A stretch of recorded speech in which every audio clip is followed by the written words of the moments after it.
Bonjour, bonsoir à tous. J'espère que vous allez tous bien. Aujourd'hui, nous allons faire un focus sur le Real Madrid, sur sa saison qui est en train de se terminer. Et je pense qu'il y a beaucoup de choses à dire, donc raison pour laquelle on est là. Donc, la première thématique sera sur déjà l'évolution des 4 fantastiques en 4-4-2. On va en parler. La deuxième sera sur l'élimination du Real Madrid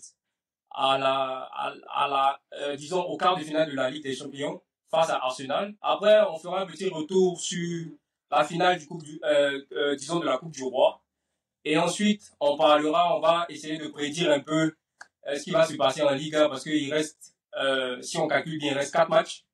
Et enfin, on va essayer de donner des pistes de solutions pour pouvoir améliorer, disons, le rendu du Real Madrid. Donc, pour ce faire, aujourd'hui, je reçois Eric Oula de Vif Media. C'est comment vas-tu? Bonjour à toutes et à tous. Ça va très bien. Anissé, Bengard de tous les jours. C'est comment? Oui, oui, ça va, ça va. Et Augustin, c'est comment? Ça va, tu vas bien? Ouais, je vais très bien. C'est toujours une joie de parler du Real Madrid. Et voilà, on va, on va encore se dire les vérités en étant toujours le plus objectif possible.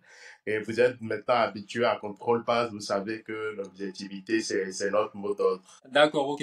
Donc les gars, n'hésitez pas à commenter, à partager, à vous abonner surtout. Parce que vous venez regarder la vidéo, vous oubliez de vous abonner. Abonnez-vous les gars. Donc on va commencer par la première thématique qui est l'évolution des 4 fantastiques en 4K2. Donc le Goben, qu'est-ce que Ouais. tu en penses déjà d'avoir voulu, je veux dire Ancelotti, il a voulu forcément classer ces 4 joueurs là, je veux parler de Mbappé, Vinicius, Rodrigo et Bellingham.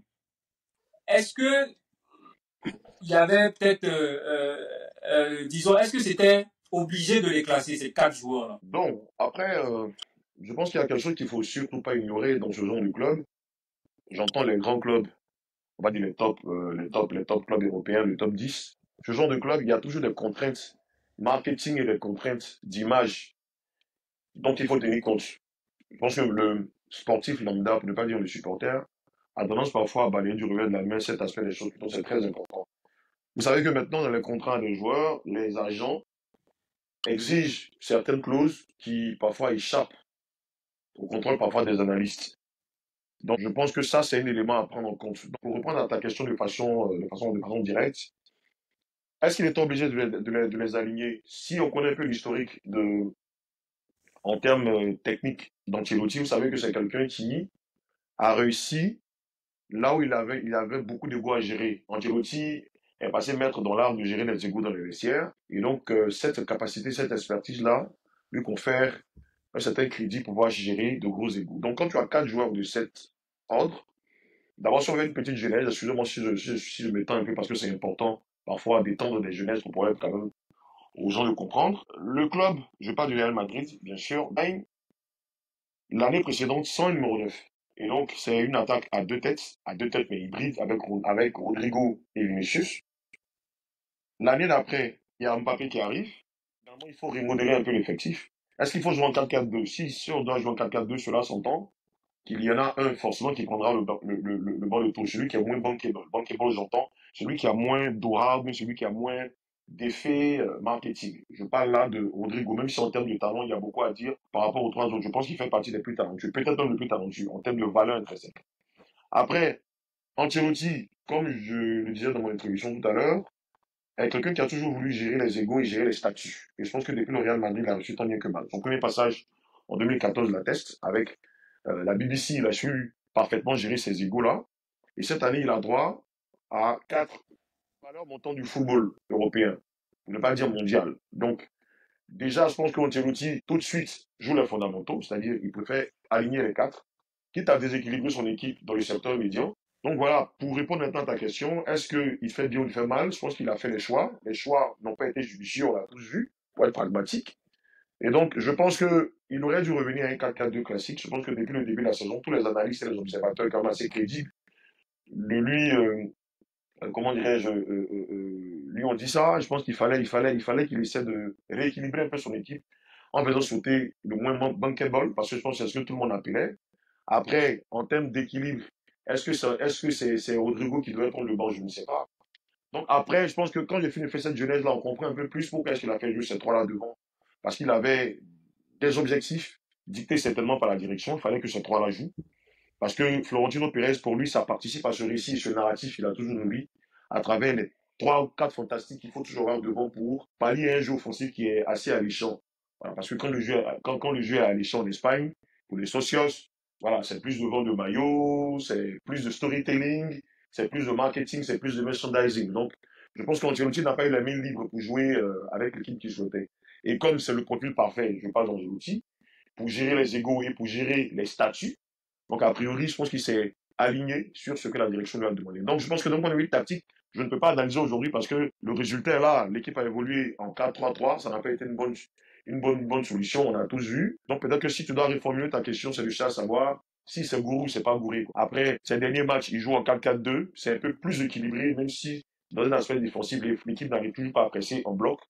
Mais je pense que j'ai voulu vraiment m'attarder sur cet aspect-là parce que parfois les gens, dans leur argumentaire, oublient que le Real Madrid est un club qui n'est pas géré comme les autres. Le Real Madrid est certainement le seul club, pour ne pas dire l'un des top clubs européens qui n'a pas de directeur sportif. C'est un club dont le directeur sportif est polytechnicien ingénieur. Il s'appelle Florentino Pérez. Le chargé de la direction foot, qui est José Aurel Sanchez, n'est pas vraiment un directeur sportif. Après, tous les autres conseillers qui sont autour, je ne pense pas que ce soit des conseillers qui sont à même de pouvoir dire à Florentino Pérez, il faut qu'il ferme, il faut qu'il prenne des décisions sportives. Voilà. Donc, si j'ai été long, désolé, mais bon, il fallait vraiment que je fasse cette historique. Parce que je sais que, voilà, on va parler tactique, tout ça, c'est bien. Mais il y a cet aspect des choses-là qu'il fallait vraiment essayer de remettre au cœur du débat. Voilà. Le fait que Ancelotti n'avait pas aussi le choix que de faire jouer ces quatre fantastiques parce qu'il avait plus des exigences de merchandising et de marketing. Voilà, merci. Non, mais moi, ma question, moi, je vais rentrer dans le vif du sujet en parlant tactique. Je vais la poser à Anissé, c'est que, bon, on avait déjà discuté en aparté. Est-ce que on pouvait pas aller dans un 4-1-4-1 en recentrant Bellingham dans le cœur du jeu et en mettant Rodrigo, par exemple, sur son côté droit, je dirais Vinicius sur son côté gauche, Mbappé à la pointe de l'attaque. Est-ce que Jean, ça aurait pas été l'apanage parce qu'on voit que depuis le Classico dernier, en Coupe du Roi, c'est comme ça qu'il a évolué. Donc, je sais pas. Anissé, qu'est-ce que tu en penses? Déjà, je vais répondre en tant qu'un supporter et puis en tant qu'amateur de football. Comme M. Eric l'a dit, il y a forcément des choses que nous ne maîtrise pas tout le temps à l'extérieur. Les clauses de contrat. Je vais argumenter en tout cas en tant que supporter, en tant qu'amateur de football. Et je dirais que, honnêtement, je pense que faire jouer ces quatre fantastiques-là et les trois de devant, ça a amené quand même un certain déséquilibre dans l'effectif du Real de Madrid. Peut-être qu'Ancelotti, forcément, il n'avait pas le choix, ou bien il devait faire des choix qui étaient forts et qui, sur le plan marketing, n'étaient pas forcément avantageux pour le club. Même si moi, je pense honnêtement que sur le long terme, peut-être que ça aurait été le choix judiciaire, le choix judicieux à faire. Mais dans tous les cas, je pense que faire jouer ces quatre-là, ça a amené un déséquilibre dans l'effectif. Parce qu'on sait que aujourd'hui, une équipe de football, c'est savoir à la fois gérer les temps faibles, c'est-à-dire savoir défendre, et également être clinique dans les temps forts. Je n'ai pas de doute, le Real Madrid sera très clinique dans les temps forts parce qu'on a des joueurs énormément et très performants devant. Ça, je n'en doute pas. Par contre, sur le plan défensif, là, on peut avoir des difficultés. Justement, en mettant ces trois joueurs-là déjà devant, qui ne vont pas forcément faire d'efforts défensifs. Une remarque que je fais, c'est que les efforts défensifs, en fait, Vinicius les faisait, je pense, l'année dernière. Pas trop, mais il les faisait.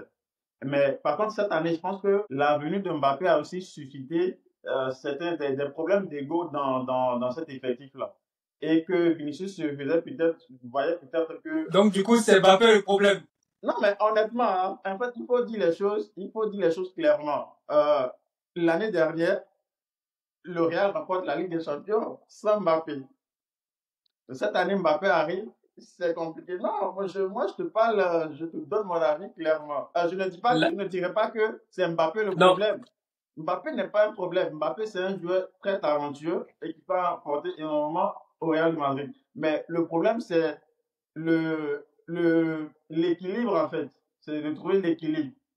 Et tu as en face des joueurs qui sont extrêmement talentueux et avec lesquels tu dois composer. Et c'est vrai, Ancelotti sait gérer les égos. Il l'a fait très bien par le passé. Mais là encore, c'est extrêmement compliqué. Tu vas voir un Bellingham qui, dans des matchs, par exemple, va crier sur un Vinicius ou bien va se fâcher. Ce sont des choses en fait qu'on n'avait pas forcément l'habitude de voir. Et quand tu vois ce genre de choses sur le terrain, c'est une frustration en fait qui est peut-être intériorisée, qui est extériorisée forcément sur le terrain parce que un coéquipier a fait telle chose ou telle chose. Donc, je pense qu'il y a eu beaucoup de problèmes d'ego, de contrat et tout ça. Et c'est dommage pour moi, mais parce que moi, je pense que la personne qui est en partie de tout cela, ou bien qui finalement va prendre les pots cassés de tout cela, malheureusement, ce sera Rodrigo, je pense. Parce que, qu'il le veuille ou pas, il va falloir trouver un certain équilibre. Il veut évoluer maintenant comme tu l'as dit, Stéphie, en 4-1-4-1. Aujourd'hui, par exemple, nous sommes samedi, ils ont joué contre Celta Vigo. On a vu que Rodrigo était sur le banc, il n'a pas joué. Bon, oui, tu as raison, genre, mais moi, pour vous relancer, je vais poser la question à Augustin. C'est cette histoire d'équilibre là. Pour moi, c'est possible de faire évoluer les 4 dans un 4-1-4-1. Et d'ailleurs, si on prend le Classico, on voit que les gars, ils arrivent à bien gérer le match. Même aujourd'hui, face au Celta, ils arrivent à bien gérer le match. Ils sont disons, dans un score confortable, pas zéro, et par la suite, par manque de vigilance, forcément, ils vont se faire reprendre derrière. Donc, ils n'arrivent pas à bien gérer le match. Ils menaient 3-0, se fait remonter 3-2 face au Celta. Je pense qu'ils n'ont pas bien géré le match. Hein. Non, mais c'est des choses qui peuvent arriver. Donc, je relance encore cette question-là. Est-ce que vraiment ce mot-là, équilibre, tient sa place aujourd'hui?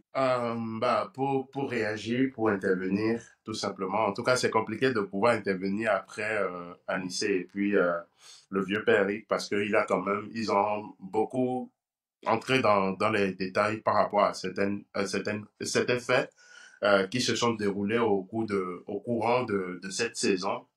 Après, on ne peut pas parler du Real aujourd'hui et ça m'étonne encore, Stéphie, de ton sommet. On ne peut pas parler du Real aujourd'hui, en tout cas de ce Real néo-galactique, au fait, sans pour autant parler de l'ami qui au fait, de Kylian Mbappé. Ça, c'est pas possible parce que, comme Anissé l'a dit tout à l'heure, l'année dernière, c'était quoi? C'était un Real de Vini et de Bellingham avec Rodrigo en supplément. Ils gagnent la Ligue des Champions. Cette année, c'est pas le cas. Et c'est factuel. Et c'est sur ça, on va partir, en fait. Ça, on ne peut pas le nier.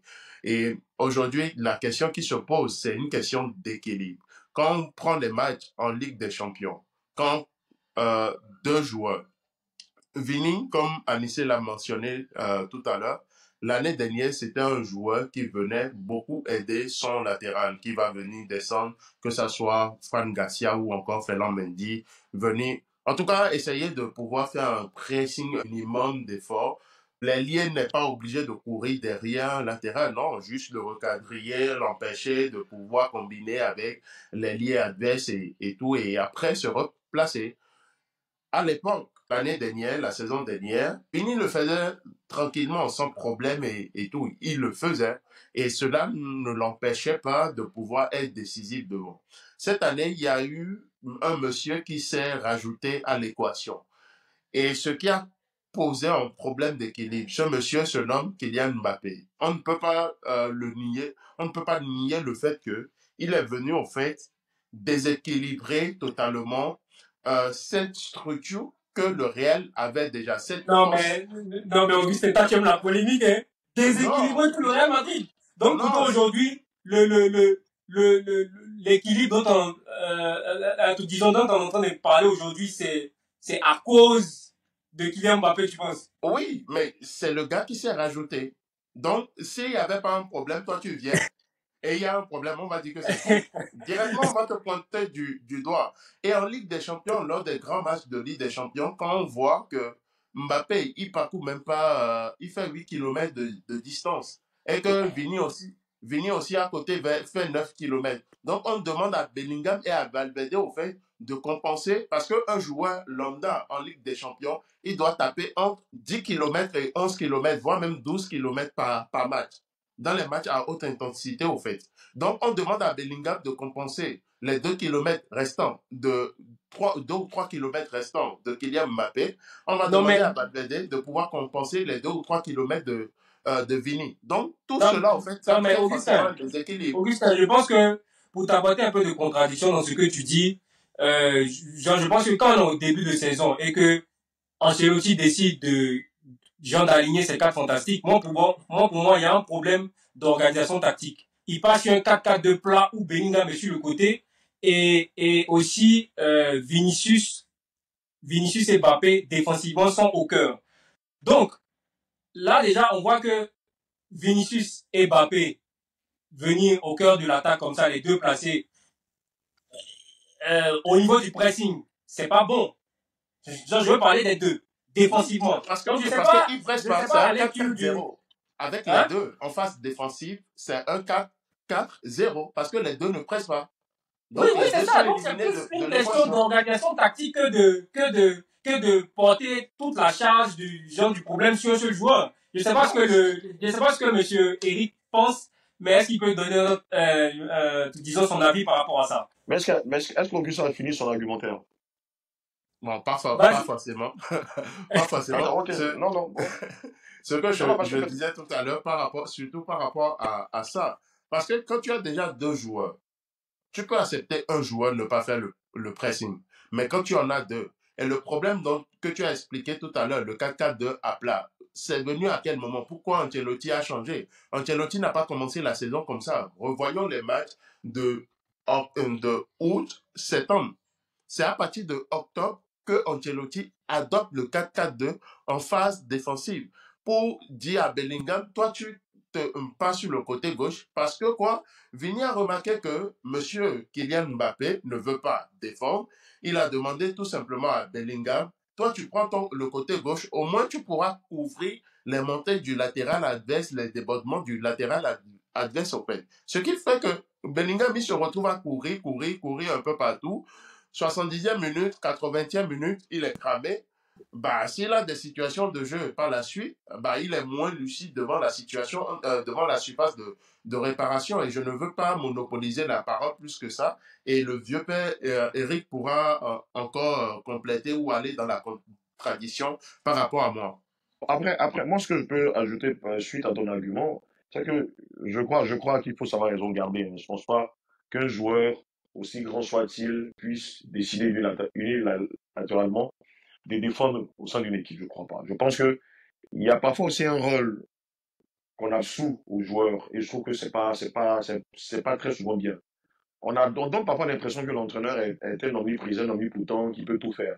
L'entraîneur donne une tactique, et je ne suis pas sûr que l'Ancelotti, auréolé de toute cette expérience internationale, peut exonérer un joueur aussi Kylian Mbappé soit-il de défendre. Je ne crois pas. Je pense qu'il met une tactique en place, et on voit les équipes d'Ancelotti, que ce soit depuis Parme, Milan, Chelsea, comment on appelle, le Napoli, Everton. On sait comment les équipes d'Ancelotti jouent. C'est un Italien de base. C'est quelqu'un qui privilégie le jeu défensif en bloc.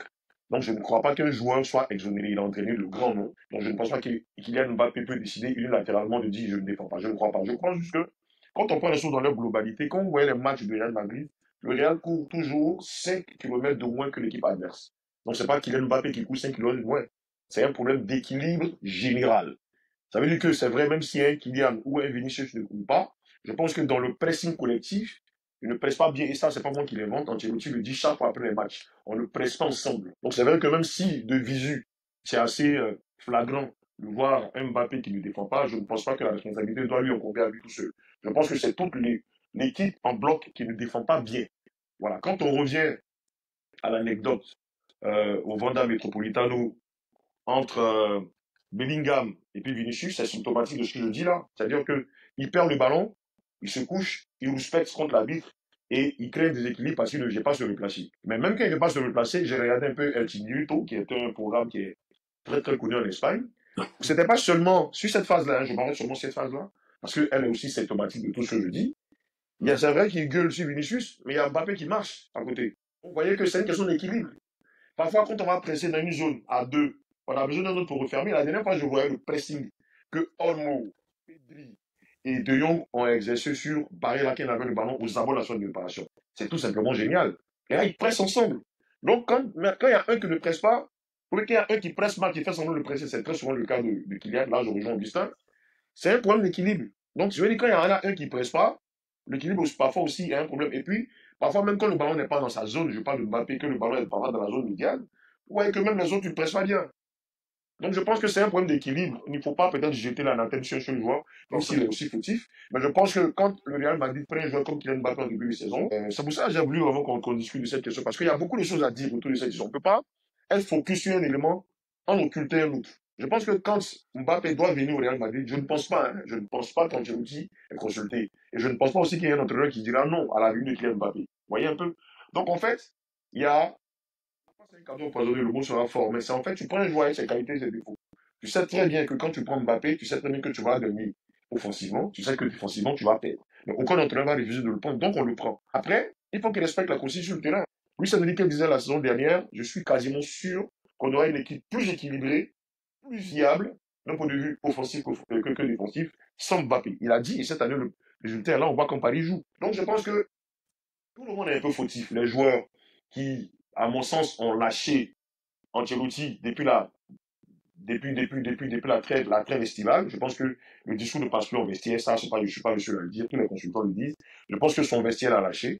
OK? Et donc, je pense qu'aujourd'hui, toutes les consignes qui viendront, toutes les analyses qu'on va faire, je pense qu'aujourd'hui, les joueurs attendent allègrement que la saison se termine et qu'on passe à un autre discours. Je pense que les joueurs vont lâcher parce que je ne suis pas sûr qu'un entraîneur comme Ancelotti veuille jouer le déséquilibre. Oui, je ne crois pas. Je pense que les joueurs simplement ne respectent pas les consignes qu'on se suit, mais après, comme c'est un entraîneur d'envergure internationale, il ne viendra pas tirer sur un joueur, il va pas verser dans l'attaque à dominer. Il va défendre ses joueurs, il l'a toujours fait. Parce que voilà, c'est Ancelotti, il a tendance à couper ses joueurs. Grosso modo, pour ne pas que je m'écarte un peu du sujet, je pense que le problème d'équilibre, vous voyez que moi, je ne parle pas trop de tactique parce que on en a tellement dit, redit que j'ai vraiment pas envie de m'étendre sur la question parce que c'est flagrant que le Real joue en 4-3-3, que le Real joue en 4-4-2, même comme aujourd'hui. On voit que ensemble, ils ne pressent pas bien. Quand ils n'ont pas de ballon, on a vu la rentrée de Yago Aspas, entre les lignes, comme il a créé des problèmes. Ils jouent en 4-4-2. Donc pour moi, c'est pas une question de 4-4-2 ou 4-3-3. Je pense simplement qu'il y a un problème de motivation, il y a un problème de discours, et puis il y a un problème, comme Alice l'évoquait tout à l'heure, d'ego qui n'a pas été réglé par rapport au contrat, ce que j'évoquais. Parce que les gens ont tendance à ne pas voir ça. Vous pensez que Vinicius, qui se met à bouder, à tirer la gueule, qu'il ne presse pas, pourtant on sait que Vinicius, quand même, c'est une bête de pressing. On le voyait autant de Benzema, autant de Kroos, il pressait. Mais si Vinicius ne presse pas, les autres ne se posent pas les bonnes questions. Un joueur qui vient, qui n'a pas gagné la Ligue des Champions, je parle de Kylian Mbappé en l'occurrence, et qui vient, qui a le plus gros salaire, qui est suscité par les médias, qui est toujours mis en avant. Vous pensez que moi, ça me fera plaisir, moi qui suis là, ça fait combien d'années? Voilà, j'ai tout donné, j'ai été au summum de mes qualités l'an dernier, même si je ne gagne pas le ballon d'or. Je gagne 2 Ligues des Champions, je suis en train de devenir légende du club. Il y a un nouveau qui vient, il a exonéré le pressing. Ok, même si c'est pas dit, on le voit, il presse pas. Il a le plus gros salaire. Je pense que quelque part, en termes d'ego, ça peut aussi affecter les joueurs. Vous voyez, la dernière action pour ceux qui ont vu le match tout à l'heure contre Celta Vigo, la dernière action, Bellingham qui rencontre avec Mbappé à droite, Vinicius à gauche, qui se fait siffler le ballon, il passe pas le ballon. C'est l'archétype de tout ce qu'on est en train de décrire, là. Vous voyez, les problèmes d'ego sont pas encore réglés. Et je pense que on va en parler plus tard pour voir un peu l'après. Vous savez faire un peu la fiction. Mais il faut vraiment essayer de voir tous ces éléments-là. Que ce soit en 4-1, 4-3-3 ou en 4-4-2, je pense que c'est un problème d'attitude. Et ça, ils ont longtemps été payés là-dessus. C'est un problème d'attitude des joueurs. C'est un problème de motivation. OK? Et puis c'est un problème aussi parfois de compétence parce que quand vous avez une défense qui est déséquilibrée, qui est expérimentale quasiment toute la saison, le déséquilibre aussi peut venir de là. Parce que vous n'avez pas un taulier. Une équipe, c'est une colonne vertébrale, hein, vous le savez. Donc quand vous n'avez pas une vraie colonne vertébrale, vous avez un Rudiger qui joue sur un pied, vous avez un jeune qui monte, Asensio Raoul, qui parfois a du mal à gérer un peu ses émotions sur le terrain. Déjà, défensivement, c'est un peu break-ballon. Au milieu du terrain, il y a un problème d'équilibre parce qu'on n'a pas un vrai 6 qui peut avoir cette vision panoramique pour relancer les ballons et les ressortir proprement. Donc voilà, déjà, il y a une colonne vertébrale qui est cassée. Il y a des joueurs sur lesquels on comptait qui n'ont pas franchi un cap. Kamavinga, Chouameni en l'occurrence. Et donc, vous voyez, en fait, je pense que c'est vraiment un problème d'effectif aussi, d'attitude. Et puis l'entraîneur aussi, certainement, est aussi comptable de ses choix, parce que quand tu te tais et que tu dis oui à toute la direction, je pense que le résultat, il est là. Donc, excusez-moi peut-être si je ne parle pas de tactique parce que je pense que beaucoup de médias comme Contrôle Pass en ont parlé, en ont reparlé, ils ont ressassé. Donc, voilà, c'est pourquoi je ne m'étends pas là-dessus. Ouais, moi, pour rajouter un petit truc rapidement, au fait, et peut-être dans une autre vidéo, on pourra faire le procès Mbappé et tout, son positionnement, la Mais pourquoi carrière. tu tiens, mais Augustin, j'ai une question. Pourquoi tu tiens tant à faire le procès d'un joueur? Une équipe, c'est collectif, ils sont 11. Oui, c'est pour cela que je veux dire un truc vite fait. L'année dernière, Riquet l'a pris en aparté. Je ne sais pas si vous avez vu le documentaire. C'était Oui, le à documentaire, la suite. si. Oui, le documentaire sur Enrique toute la saison dernière du PSG, Oui. où il lui disait que bah tu presses pas, tu fais du n'importe quoi tout simplement en fait. Tu dois presser, tu es un grand joueur, tu es un grand phénomène, tu as un grand talent, mais ça ne suffit pas. Tu es dans une équipe, tu presses pour l'équipe. Et il sort de cette équipe devient une machine de pressing. Il rentre dans une autre équipe, l'équipe perd sa faculté à presser. C'est qui le Augustin, problème? pourquoi tu ne dis pas que Mbappé a contribué, a contribué à réussir le match en matière de pressing quand quand ils se sont qualifiés face au Barça l'an passé en quart de finale de Ligue des Champions? Pourquoi tu ne dis pas ça aussi? En fait, Pourquoi tu ne dis pas qu'il est capable de tu vois, respecter les consignes du coach bon, et bon, presser? Steffi, c'est pas Nous encore tous, le on sait que procès. Mbappé, dans son parcours, a été, a été déchargé, disons, euh, euh, du pressing. Voilà, sous tous ses coachs, puisqu'il Comme, marque beaucoup, voilà, comme Ronaldo il et fait la Messi, différence ils sont devant. exonérés de pressing. Moi, je trouve que les coachs qui lui ont permis de faire ça, c'est même pas lui rendre un service en tant que joueur et c'est une mauvaise tactique. Moi, je pars du principe où Non, non, mais pourquoi? c'est seulement pour deux joueurs. Moi, je suis prêt à à accepter le fait qu'ils ne pressent pas. C'est Messi et CR7. Point barre. Le reste, tu dois presser. Peu importe ce qu'il neige, qu'il pleuve, tu dois presser, tu dois défendre comme les autres. Parce que Bon, j'estime que Messi et CR7, ils décident de l'issue d'un match. Ils prennent le ballon, on sait que eux, ils peuvent décider que le match, en fait, ce match-là, on va le gagner. Cette bon. finale, on doit la gagner. Tu Augustin, es je en pense que soi à ce niveau, donc tu fais les efforts comme là, les autres. C'est point, c'est tout. là, on va rentrer dans une autre brèche et on va pas s'en sortir. Si on rentre dans des pseudo-comparaisons comme ça, on va pas s'en sortir. Depuis là, je pense que Anissé n'a pas encore parlé. Anissé, est-ce que tu peux fermer cette petite brèche-là sur cette histoire d'équilibre, Mbappé, Ancelotti, la frustration de, genre, disons, de Rodrigo, l'ego de Vinicius qui prend un coup, de voir que Mbappé, aujourd'hui, est flamboyant dans cette équipe. Même si, autour, ça dit que Mbappé, tu n'es pas un joueur assez, disons, convaincant. Bon, là, je rappelle à tout le monde qu'il a plus de 30 buts. Donc, Anissé, est-ce que tu peux clôturer Bah, si les buts, c'est le football, bah, on a un Oui, sérieux problème. en fait, c'est d'ailleurs moi qui ai parlé de cette affaire d'équilibre et d'ego. Et il y a justement M. Eric et puis Augustin qui ont réagi. Et leurs interventions d'ailleurs ont été très, très passionnantes et très instructives également. Que ce soit M. Eric ou Augustin, il y a beaucoup de choses à en tirer. Et je pense que ils ont tous les deux leur part de vérité. En tout cas, je pense qu'il y a des points essentiels également qu'ils ont abordés. Moi, je pense que j'ai déjà parlé de la fête d'ego et de l'équilibre également. Ce dont je vais parler surtout, c'est aussi, et comme je le disais tantôt, ça me fait quand même mal de voir Rodrigo aujourd'hui, qui a été celui qui finalement a tout pris sur lui, qui a été celui qui, médiatiquement, n'était pas forcément celui qui a été mis en avant. Du coup, aujourd'hui, il va se retrouver dans une position où il n'a pas forcément sa voix qui porte. Et je pense que là où on part pour pouvoir retrouver cet équilibre-là et pouvoir faire jouer à la fois Mbappé, à la fois Vinicius, si ce n'est pas que ces trois de devant-là, sincèrement, ça sert pour parler.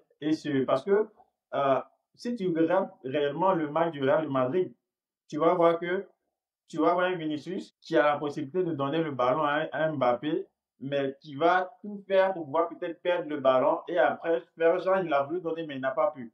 Mbappé va faire pareil, il peut donner le ballon mais il va vouloir marquer. Aujourd'hui, ça a été également, M. Eric l'a dit, Bellingham qui prend le ballon au milieu du terrain, il a Vinicius à droite et à gauche, pardon, et c'est le meilleur choix d'après moi, parce que Mbappé avait deux joueurs sur son côté, mais lui aussi il était en avance. Mais Vinicius c'était le meilleur choix.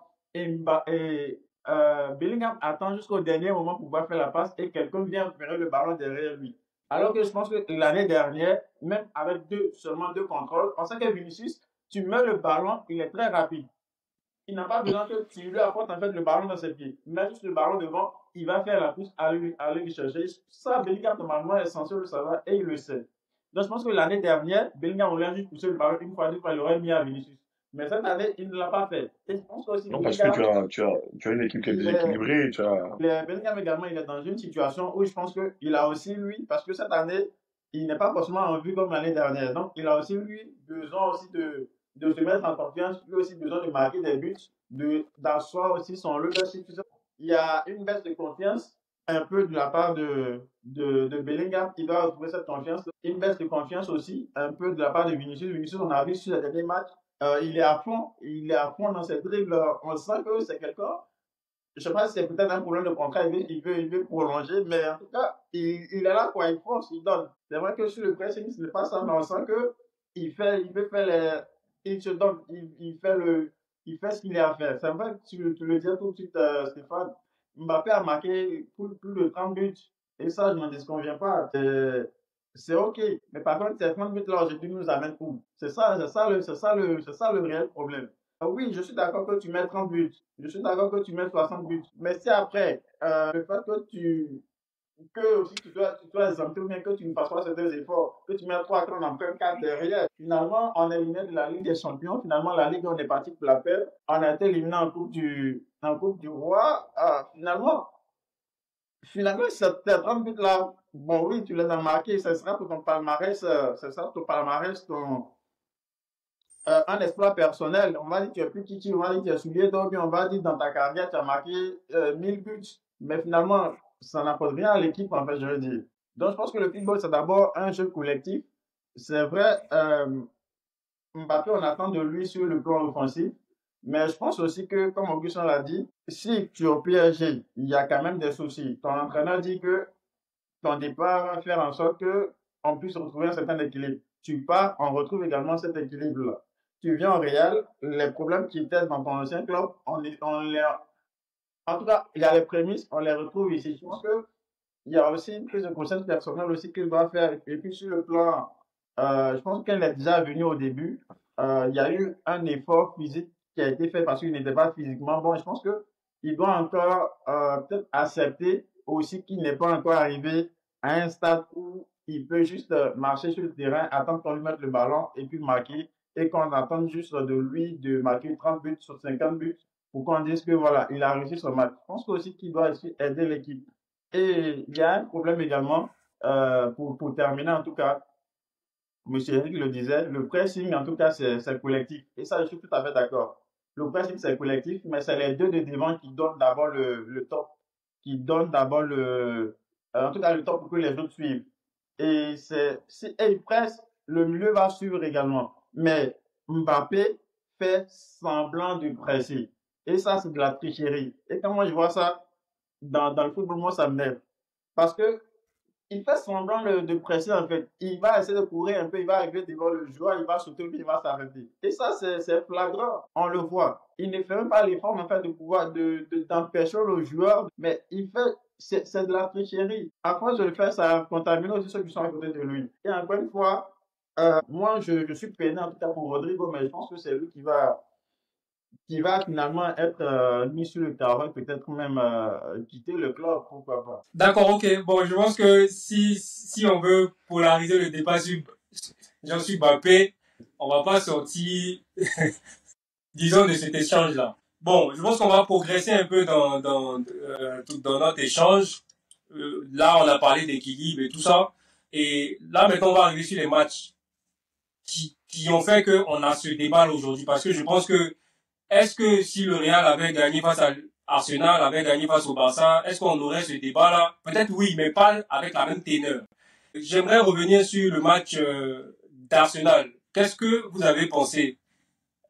parce que le Real n'a pas existé, on s'est fait marcher là-dessus. Je donne la parole à Eric. Qu'est-ce que vous avez pensé de ce match-là? Rapidement. Bon, tu me pardonneras, c'est vrai, en fait, c'est que je suis un peu plus impatient pour la suite du sujet parce que, encore une fois, comme je disais, pour les matchs, on en a tellement débattu, beaucoup de plateaux télé en ont parlé, beaucoup de communicants en ont parlé, donc je sais pas, c'est mon avis, hein, je trouve pas que ce soit très pertinent de revenir sur ces matchs parce que on dira pratiquement la même chose, que le Real n'a pas joué en équilibre, que le joueur n'a pas joué en attaque, une équipe qui est censée au match retour faire une remontada, qui court 6 kilomètres de moins que l'équipe qui a mené 3-0 au match aller.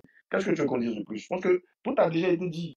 Donc, je ne sais pas qu'est-ce que je vais ajouter, parce que ce que je vais dire maintenant, je pense qu'on l'a dit précédemment, c'est une équipe qui joue sans équilibre, c'est une équipe qui a un problème d'attitude. Et comme je l'ai dit encore tout à l'heure, je vais peut-être me répéter encore une fois, je pense que les joueurs ont lâché Ancelotti depuis la trêve estivale, pardon, hivernale. Je pense que les joueurs ont lâché. Le discours ne passe plus. Entre C'est vrai, les blessures juste en cas. pour, monsieur Eric, désolé de vous couper, mais juste pour enchérir justement ce que vous dites, ça a été symptomatique également de voir dans un match où Ancelotti en fait donne, je crois, des directives, où Bellingham fait mine quand même Ouais, il est de perplexe. contester Il est cette perplexe. décision-là. Donc on voit clairement que justement Il est ils l'ont perplexe. lâché plus ou moins. Il est perplexe parce que c'est une décision qui le contexte. Ça fait le tour du monde, hein, cette histoire. C'est El Chingurito qui est une de mes émissions préférées parce que c'est là qu'on on prend vraiment les informations alléchantes. Ils en ont parlé, même Rougonès, sur la Sexta, on a parlé. Je crois que revenir encore sur le match national, ça sera peut-être revenir sur le match du Milan, et revenir sur le match de Dortmund, même s'il y a une remontada, revenir sur la double confrontation avec l'Atlético en quart de finale. Je pense que ce sera la même chose parce que le Real a les mêmes démons, le Real traîne les mêmes démons depuis la super coupe face à l'Atalanta Bergame jusqu'à maintenant. Que ce soit en 4-4-2, en 4-3-3, le problème d'équilibre se pose toujours parce que il y a des joueurs, comme je disais tout à l'heure, qui font semblant de presser. Il y a des joueurs dont la motivation n'y est pas. Même quand vous mettez un joueur, par exemple, comme il s'appelle, Ceballos sur le milieu de terrain, Ceballos, je veux dire, il n'a pas l'ébauche défensive. Il ne sait pas défendre. Même Arda Güler, c'est pas défendre. Donc, je veux dire que les mots du Real, en fait, sont trop. Je pense que c'est les deux dernières thématiques qui m'intéressent, en fait. Sinon, là, peut-être que je vais passer la main parce qu'on va régler la même chose, selon moi. Bah, moi aussi, je rejoins le vieux père Eric, hein, qu'il y ait eu qualification ou pas. Euh, moi, depuis le début de la saison, moi, je le disais toujours en off, que ça soit dans nos discussions personnelles et tout. Je l'ai toujours dit, au fait, je l'ai toujours dit, que ce soit le positionnement de X ou Y et tout, l'équilibre défensif, tout cela, au fait, moi, je l'ai toujours martelé et je vais continuer à le dire jusqu'à ce que on puisse voir une certaine amélioration. Et voilà, il y a un joueur qui symbolise cela. Faut pas qu'on se cache, qu'on se voile les yeux. C'est un fait. C'est plusieurs choses, oui, mais il y a quelqu'un qui est à la racine de tout cela. Mais aussi, il y a aussi une direction qui est derrière, qui fait, Voilà, je pense que c'est ça qui est intéressant. C'est la partie du sujet qu'on attend. voilà, qui est derrière, qui fait aussi du n'importe quoi. On va y revenir tout à l'heure. Il y a aussi un entraîneur qui est perdu devant ses joueurs, mais aussi devant sa direction, parce que le discours ne passe pas. Quand la tête va mal, les pieds ne peuvent pas suivre. La tête, c'est la direction, le pied, c'est les joueurs. Et dans tout ça, l'entraîneur se retrouve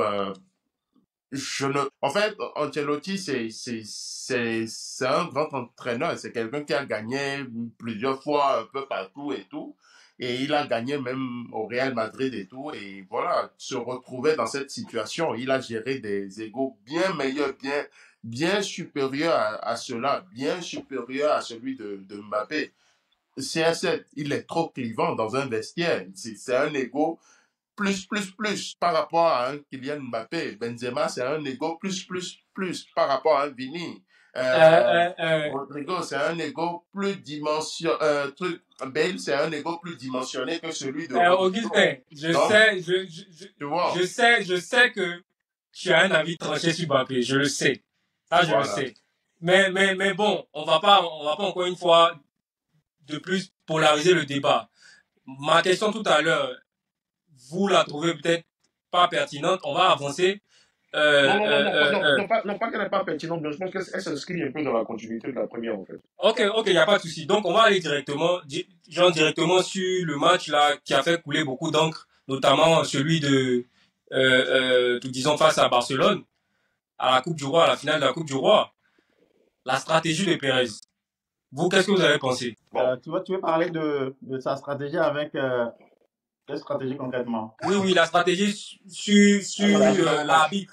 l'arbitre, c'est-à-dire l'avant-match. C'est-à-dire, il met la pression sur l'arbitre et puis bon, là, on a tous, disons, on a tous constaté que cette pression-là a eu effet sur l'arbitre, puisque genre, il y a eu des phases de jeu où il y avait penalty, où le Real pouvait bien sûr écoper disons, d'un penalty ou des cartons rouges, mais qui n'ont pas eu de carton rouge ou de penalty. Donc, je ne sais pas vous ce que vous avez pensé de cette stratégie-là. Juste déjà pour rebondir sur ça, déjà par rapport à ta précédente question, je dirais que, parce que tu avais parlé du match d'Arsenal et des autres matchs, je dirais que même si on gagnait ces matchs-là, ça aurait été en fait, ça aurait caché le vrai problème de fond.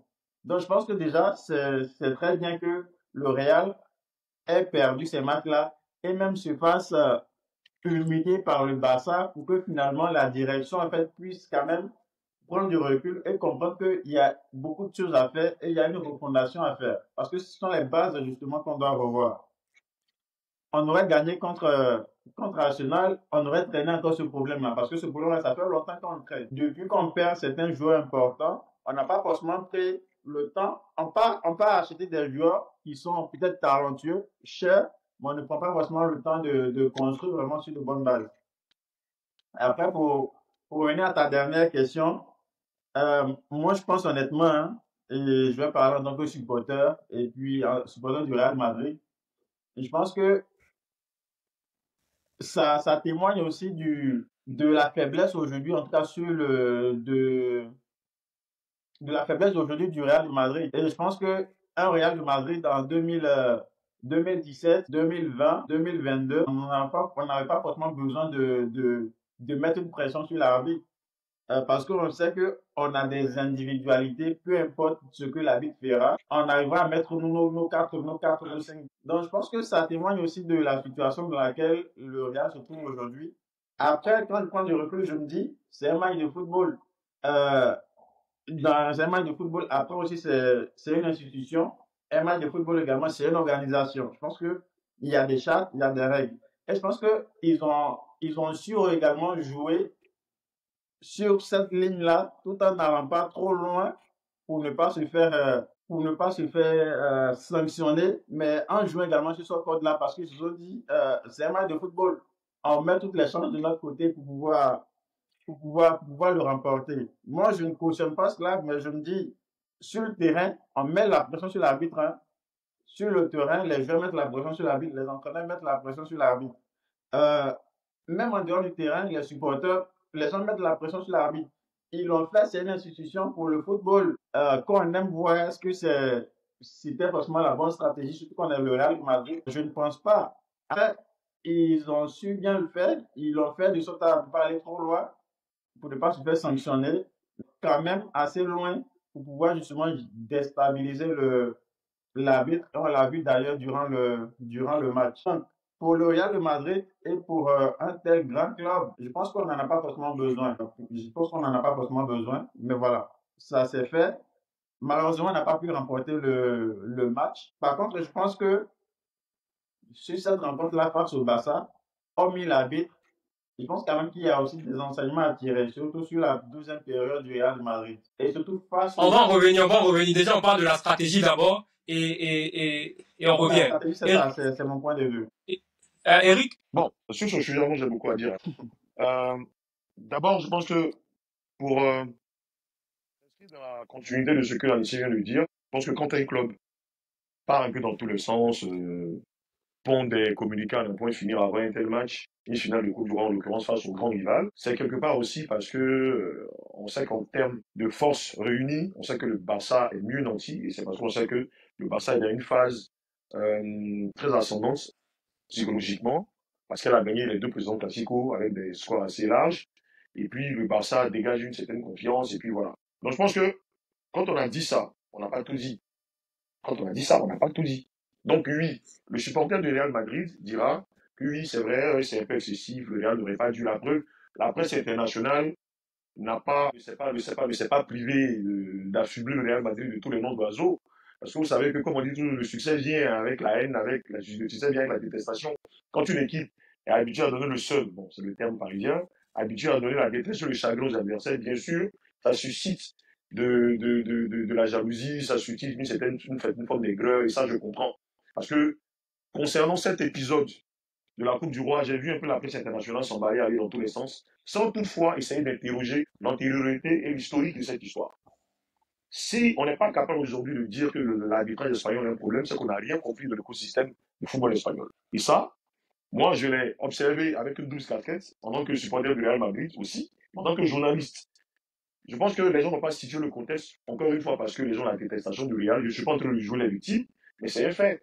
Parce qu'aucun des médias ont fusillé l'attitude de Pérez, donc du Real Madrid, à travers ses communiqués d'avant-match. Aucun des médias n'a essayé de situer le contexte. Moi, je vais essayer de le situer ici, pour les abonnés, le contrôle passe. Le problème, c'est que l'arbitrage espagnol est, est en déliquescence depuis une bonne vingtaine d'années. Et ça, je pense que ne pas le dire, c'est vraiment occulter une grande chose concernant la question du football espagnol. L'arbitrage espagnol n'est pas bon. L'arbitrage espagnol a des problèmes depuis près de 20 ans. Et ça, je n'ai rien inventé, je n'invente rien. C'est quelque chose qui est factuel. Voyez-vous, les gens parlent parfois de ce problème d'arbitrage, mais ils ne vont pas l'affaire Negreira. C'est pas sûr que vous connaissez cette affaire Negreira, de cet ex-arbitre international qui a été vice-président de la commission des arbitres espagnols et qui a créé un cabinet annexe parallèle qui formait des arbitres, qui a été payé par le Barça, je pèse mes mots, payé par le Barça, pour pouvoir officiellement analyser les matchs et mieux structurer les décisions avec les arbitres. Mieux se comporter vis-à-vis des décisions de l'arbitre. Ça, c'est ce que le Barça dit officiellement. L'affaire a été en justice. Je pense que Negreira, si je ne raconte pas de bêtises, a été condamné en première instance. Je pense qu'il y a appel, ou bien je pense que l'affaire doit être jugée, je pense. Donc, quand on a dit ça, c'est une option, c'est un élément qui est important dans la suite du puzzle. Vous voyez, une petite parenthèse pour sembrer pour Augustin. Vous imaginez un seul instant si c'était le Real qui était au cœur de ce scandale Negreira. Je pense que le conflit israélo-palestinien... Déjà, par rapport à l'affaire Negreira, Je finis. Ok, Un instant. ok. Si c'était le Real Madrid qui était au cœur de ce scandale, je pense qu'on n'aurait plus parlé du conflit syrien, on ne parlait plus du conflit avec le Hamas, on n'aurait plus parlé du conflit ukrainien. Tout le monde entier allait s'emballer. Mais là, comme c'est le Barça, j'ai l'impression qu'il y a quand même certains passe-droits parce qu'on a une certaine dépréciation du Real. Ça, je voulais le dire aussi. C'est vrai qu'on est journaliste, mais il faut avoir l'objectivité. Il y a eu un scandale où un arbitre a été payé par un club, c'est avéré, c'est documenté. Et cet arbitre-là, au sein de son cabinet, a pris des arbitres qui sont aujourd'hui encore en exercice. On se rend compte que quand on essaie de plucher les marques que ces arbitres qui appartiennent au cabinet des Negreira ont arbitré concernant le Real Madrid, le ratio de défaite est élevé. Je referme la parenthèse.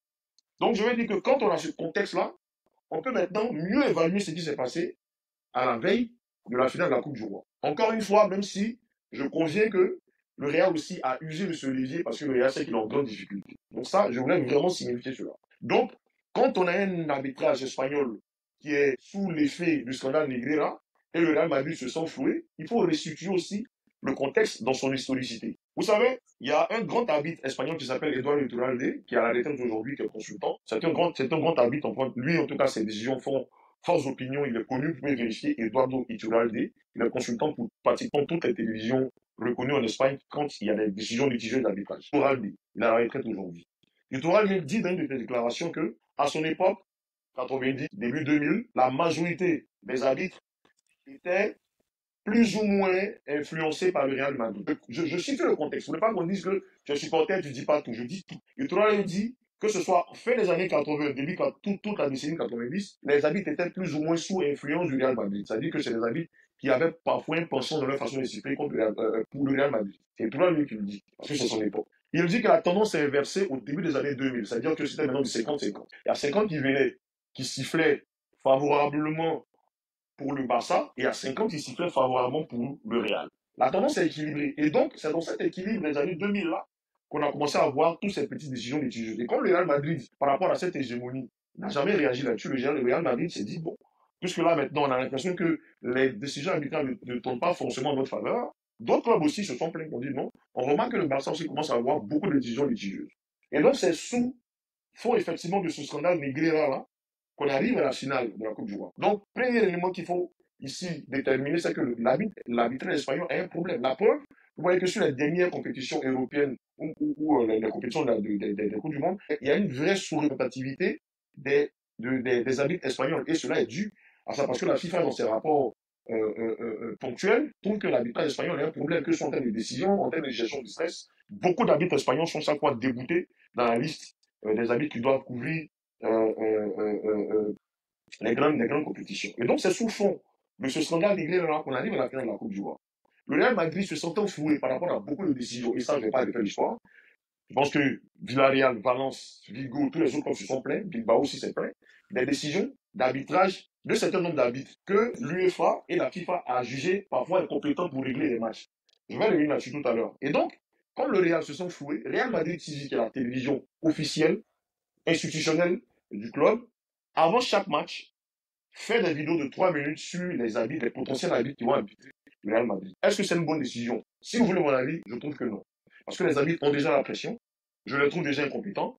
Donc, ça ne sert à rien de rajouter le fait de l'huile sur le feu en faisant des vidéos de 3 minutes pour étonner leurs erreurs. Donc ça, objectivement, je trouve que c'est remettre de l'huile sur le feu et c'est pas fait pour arranger la situation. Javier Tebas, qui est le président de la Ligue de football espagnol, qui est en conflit direct avec Pérez, a trouvé que le Real aime pleurnicher, que pourquoi est-ce que le Real ne vient pas en commission pour essayer de régler les problèmes, le Real ne peut pas reformer le football espagnol parce que ça les arrange bien de faire pression sur les arbitres. De ce point de vue, je pense que Tebas n'a pas tort. Parce que pour moi, quand on veut régler un problème structurel, on va en commission, on va réfléchir dans les séminaires, on essaie de changer les décisions de l'intérieur. Mais pas en venant faire une propagande sur les médias. Même si on se trouve, on s'estime fouillé. Et je le reconnais aussi, c'est vrai. À bien égard, le Real a été fouillé plusieurs fois dans les décisions arbitrales. Mais ils ne sont pas les seuls. Ok? Je referme cette parenthèse aussi. Et donc, le Real Madrid qui fait des vidéos à charge contre les arbitres qui vont arbitrer le match. Et donc, c'est dans cette atmosphère-là que Ricardo de Burgos, qui est arbitre, qui devrait arbitrer le match de la Coupe du Roi, a été épinglé par les vidéos de Real Madrid TV qui estimaient que cet arbitre était litigieux. Ils ont épinglé le fait qu'il n'a jamais arbitré le match européen parce qu'il était incompétent, et c'est vrai. Vous pouvez vérifier, il n'a pas arbitré, il n'a jamais arbitré le match européen. Donc un arbitre qui, en plus de 10 ans de carrière, plus de 15 ans de carrière, n'a pas arbitré ce match européen, ça laisse à désirer. Il a des décisions très souvent litigieuses, même quand c'est le Barça qui joue, même quand c'est d'autres équipes. Bref, pour moi, j'ai trouvé que De Burgos n'est pas un bon arbitre. C'est lui qui doit arbitrer à la finale. Donc ça, c'est un. L'arbitre à la VAR, qui est l'arbitre Coucou, je pense que vous l'avez déjà vu, qui habite en Liga. Cet arbitre-là n'a jamais arbitré le match européen. Il est toujours quatrième assistant. Et donc, voilà les deux protagonistes que la Fédération royale de football espagnol choisit pour arbitrer un match aussi délicat. De Burgos, qui est un arbitre qui ne sait pas gérer le stress, la preuve, il va en conférence de presse, il éclate en sanglots. On va y revenir brièvement. Et à l'autre, Fuentes, qui doit arbitrer la VAR, qui n'est pas formé pour la VAR. Il n'est pas formé pour la VAR. C'est un arbitre de champ. Il n'est pas formé pour la VAR. Je précise qu'il faut une formation, une expertise requise pour arbitrer à la VAR. Il n'est pas formé à la VAR de Fuentes. Mais on l'envoie à la VAR parce que il part à la retraite, et ça c'est Iturralde qui le dit. Iturralde dit, il pense que la fédération espagnole a voulu se dédouaner. Iturralde part à la retraite dans 2 mois ou quelques semaines. Il part à la retraite. Et donc, ils se sont dit, ok, d'accord, on l'envoie à la VAR, comme ça, s'il se gourre, nous, on n'est pas responsable. Un arbitre n'a jamais arbitré à la VAR, on l'envoie à la VAR pour un classique ou une finale de Coupe du Roi. Ok? Tout ça, je pense que vous notez tout ça. De Burgos, qui vient en conférence de presse, est-ce que vous pensez, moi je vous interroge, vous pensez que c'est utile, mais c'est intelligent, je vais utiliser ce terme-là, pour une fédération, la veille d'un match aussi sensible, d'envoyer les arbitres en conférence de presse? Je trouve que c'est pas utile et puis je trouve que c'est vraiment pas pertinent de le faire. De Burgos va en conférence de presse, il éclate en solo. Mon fils est allé à l'école, on est su de son père, on trouve que son père était un voleur, il éclate en sanglots. Et il dit voilà, je subis la pression, je subis des menaces, tout ça. Et il y a Fuentes qui est à côté, qui le soutient, qui dit non, tous les amis sont solidaires de cette pression que tu subis, ça ne peut pas continuer comme ça, il faut que ça s'arrête. D'ailleurs, dans les quelques jours qui viennent, vous allez apprendre de nous. Mais je me dis, quand vous êtes président du club, que vous avez raison ou que vous n'avez pas raison, est-ce que cet arbitre qui éclate en sanglots est prêt psychologiquement à siffler un match? Vous voyez les gars, voilà le contexte. Et tout ce contexte-là, vous voyez, comme les gens l'habitent la station de Real, aucun média sérieux, en Europe surtout, n'a voulu créer le contexte et expliquer aux gens. Un arbitre qui éclate en sanglots qui dit que le club adverse là, les supporters me mettent la pression, mon fils ne peut pas aller à l'école parce que je manque de lui et il pleure. Vous pensez que cet arbitre est dans les dispositions psychologiques viables pour arbitrer un match? Et donc le Real Madrid point communiqué pour dire, on ne croit pas que cet arbitre qui éclate en sanglots là soit dans les conditions pour arbitrer un match. Et quand son compagnon qui sera à la VAR dit que on n'est pas d'accord, on est solidaire, eux-mêmes ils vont voir. Je veux dire, une menace à demi-mot. Je pense qu'en tant que Real Madrid, on doit quand même s'inquiéter de l'issue d'un tel match. Parce que quand tu as déjà le corps d'arbitral qui se braque, qui dit que vous le menacez, je pense que les circonstances ne sont pas réunies pour un jeu match équitable. Vous voyez, donc, c'est pas à poser sa question. Je pense que toute cette historique, même si j'ai été long, mais c'est important pour essayer de recentrer le débat, contextualiser le débat, Pour ne pas que les gens aussi croient que, parce que j'ai entendu, le Real était devenu un club de voyous, qui sort du Gaï, qui va dans des gourous absolument douteuses, là, qui dit, ah, le Real devient un club de voyous. Mais je pense qu'il n'a même pas une once de culture pour pouvoir expliquer le contexte. Le contexte est celui-ci. Sous fond de scandale arbitral, ou en Espagne, qu'il faut dénoncer, dont il faut parler, dont le Real Madrid n'est pas seul victime. Vous voyez? Donc, je pense que, est-ce que la tactique de Pérez a été bien? Pérez a profité du fait là, peut-être que je vais chuter là, a profité du fait qu'il sait que son équipe est en difficulté, ok, pour pouvoir faire pression sur les arbitres. Mais cette pression-là a une historique. C'est cette historique-là que j'ai voulu détailler. Quand vous avez un corps arbitral qui est gangréné de l'intérieur, qui est sous fond de scandale, je pense qu'à un certain moment aussi, il faut aussi interroger les gens sur leurs compétences et qu'est-ce que les gens font là. Parce que quand j'ai cité tout à l'heure De Burgos et Fortes, c'est deux arbitres qui sont très litigieux. Même Gilles Manzano, qui a arbitré le match tout à l'heure, qui va arbitrer le Classico à la prochaine journée, c'est un arbitre qui est litigieux. C'est cet arbitre-là qui siffle fin du match après le but de Bellingham. Vous pensez que, franchement, parfois on se plaint, on trouve le Real fait pression sur l'arbitre, mais est-ce que vous pensez que ça, c'est normal de faire ça dans les matchs? Et il n'est pas à son premier forfait. Là encore, le Real Madrid TV a commencé les vidéos. Je trouve que ça ne règle pas le problème, mais encore une fois, il faut contextualiser tout. Les arbitres espagnols ont un problème de compétences et ne pas le dire sans occulter une vraie partie du problème. Donc je ne pense pas que le Real Madrid se soit comporté comme des voyous, comme j'ai pu l'entendre sur certains médias, mais je pense que le Real Madrid aussi ne devait pas faire pression en y rajoutant avec des vidéos, avec, voilà, de toujours chercher à permettre, parce que tous les grands clubs ont des médias, mais les autres clubs ne le font pas. Donc on n'a pas à le faire. On doit aller en commission pour essayer de régler le problème. Donc voilà, Stéphane, je ne sais pas si j'ai répondu vraiment à ta question, et j'ai voulu vraiment, pour ma participation à ce panel, en tant que supporter du Real, même si je suis journaliste, j'ai voulu vraiment contextualiser ce problème-là, parce que j'ai entendu beaucoup de choses. Et moi, vraiment, j'avais beaucoup à dire sur la question. Il y a une historique, il y a des antécédents, je fallait donc en parler. D'accord. Donc, je pense que ce que tu as dit, c'est très intéressant. Je pense que je vais donner la parole directement à l'opposition, au Barcelonais Augustin. Est-ce que tu peux essayer de contrecarrer le madrilène qui a dressé tout à l'heure un historique très intéressant sur l'arbitrage en Espagne? Voilà, après, c'est pas une question d'opposition. On va essayer d'aller dans les moindres détails possibles. Déjà, par rapport à l'affaire Negreira, ni le Barça ni Negreira n'a été reconnu coupable de quoi que ce soit. L'affaire a été en justice. Et ce qui est sorti, c'est que le président de la Liga a même falsifié des preuves pour pouvoir incriminer le Barça. Vous pouvez aller revoir toute l'affaire, relire tout ce qui a été sorti. Il a falsifié les preuves. La preuve en est, le président de la Liga, c'est un socios du Real Madrid.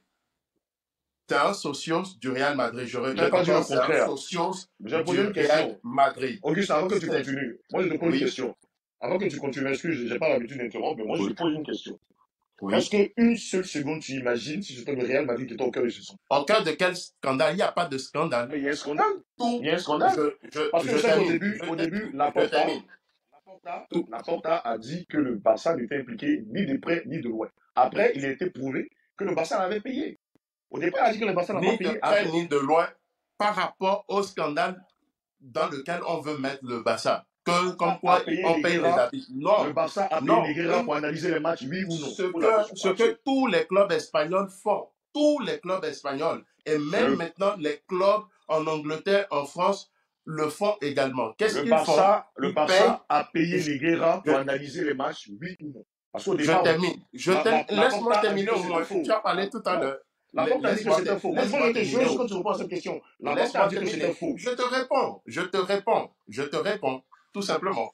Ce que je suis en train de dire, tous les clubs en Espagne, et même actuellement, tous les clubs de manière générale, ont des arbitres avec qui ils travaillent.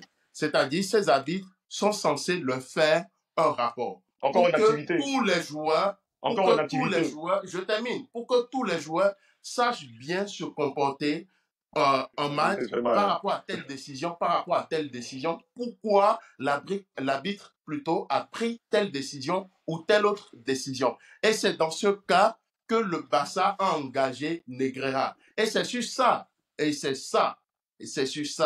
que la commission a regardé. Et jusqu'à présent, malgré tout ce qu'ils ont fait, malgré tout le olé, malgré que les preuves ont été falsifiées par le président de la Liga, on parle d'un président qui est toujours en exercice, qu'il falsifie les preuves contre un club de sa ligue. Et pourquoi le Barça n'a pas porté plainte? Sachant que ce même président est également socios du Real Madrid. Le Real Madrid est venu en finale de Copa. On sait comment le Real Madrid s'est qualifié pour la finale de Copa. Le Pourquoi est-ce Real que le Madrid, Barça n'a pas on porté sait, plainte contre si on Tebas? regarde, Bon, si c'est pas on la question. revoit tous les matchs, si on regarde tous les matchs, le match face au Celta Vigo en quart de finale, le Real ne se Le qualifie Barça n'a pas pas porté parce plainte que contre quoi? Tebas. Il y avait un penalty, une situation litigieuse avant, Victimisé, un les gars. penalty. Pas arrêter de se L'arbitre ne victimiser. cite même pas. Sur la contre-attaque, Mbappé marque. Oui ou non? Oui. Et ça n'a pas été sifflé. Le Real a bénéficié. C'est le club qui a bénéficié le plus d'arbitrage en leur faveur. La preuve en est, en finale encore de Coupe du Roi cette année, devant le monde entier, qui a bénéficié de plus de situations, c'est le Real.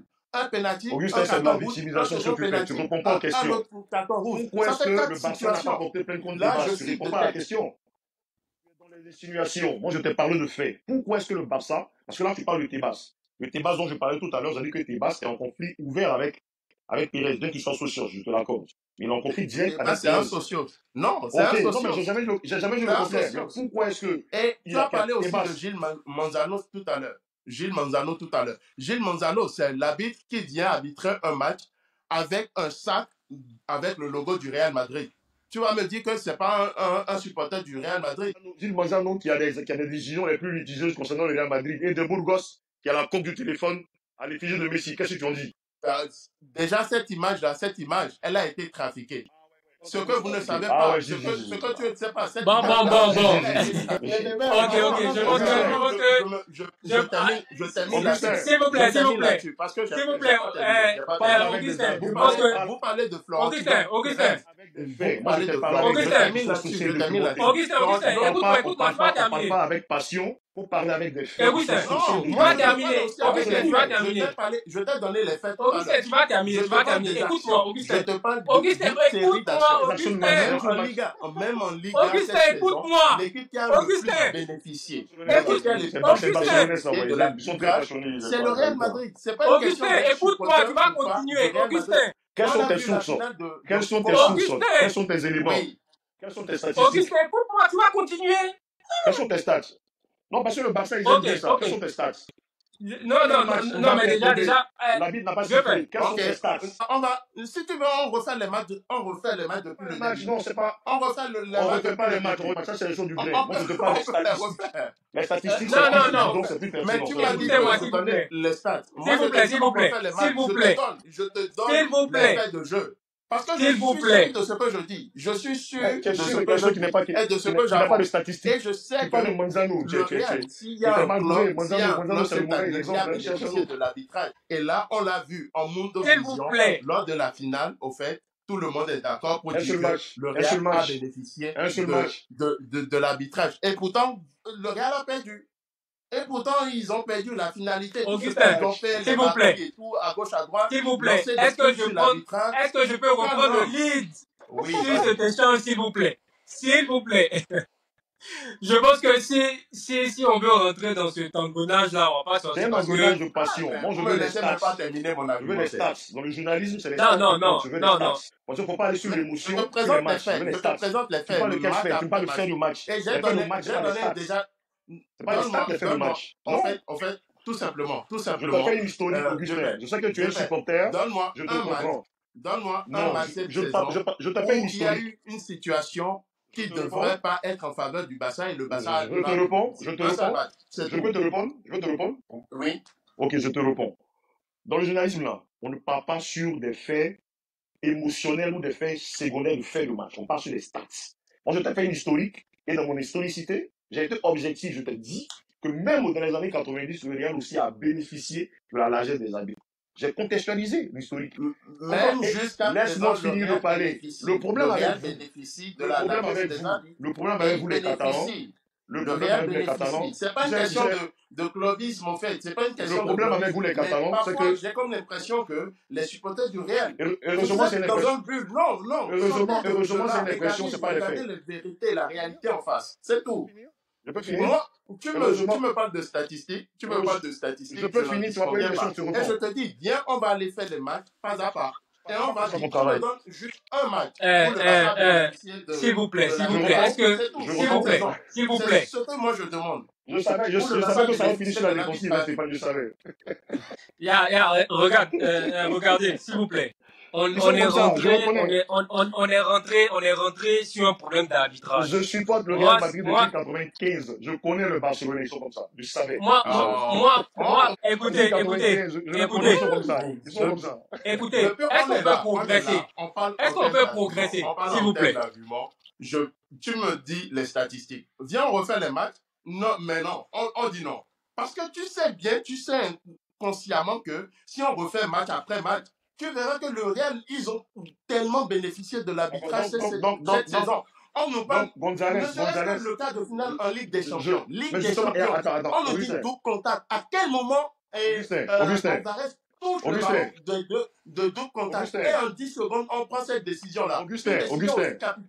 Sachant que la saison de l'Atlético se joue là-dessus. Il À faut quel moment synthétiser. on prend cette décision en 10 secondes? Est-ce que si c'était le Real, cette même décision serait prise en 10 secondes? Est-ce qu'il touche ce ballon deux fois? Bon. On va parler des faits. D'accord, on peut, Bon, là, je vais essayer de S'il vous plaît. Ça fait maintenant 3-4 minutes non, que je suis spectateur de... qui favorise encore à ce Vas-y. que le Real puisse passer. Le Barça n'a jamais été favorisé par les arbitres. C'est pas de la Ils n'ont jamais... Vous ne devez même pas être en finale. Vous vous retrouvez en finale parce que l'arbitrage vous aide d'arriver là. Et voilà. Et on voit les résultats à la fin. Parce que vous savez que, honnêtement, par rapport à l'équipe qui est en face, Stéphane, prends le lit, s'il te plaît. c'est tout. C'est une réalité. Ok, d'accord. Bon, je pense que ça, c'est une brèche qu'il fallait pas ouvrir parce que... Il fallait. Je pense que tes abonnés pourront juger. Il fallait. Ok, d'accord. Bon, on va progresser dans le débat.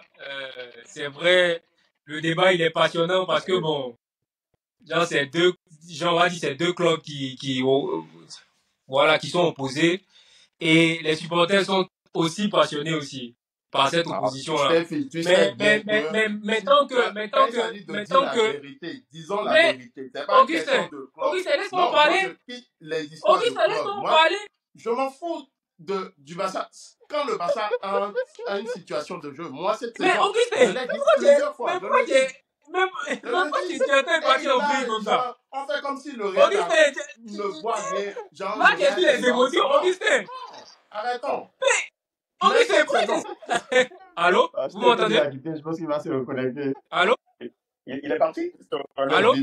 Oui, il est déconnecté. Il va nous rejoindre. Moi, j'ai le téléphone qui est retourné, donc je ne vous vois pas en fait. Ah, d'accord, ouais, il n'est pas connecté. Je suis encore là, vous m'entendez? Vas-y, Stéphane, vas-y. Non, il est revenu. D'accord. Ok. Bon, je pense qu'on va progresser. Parce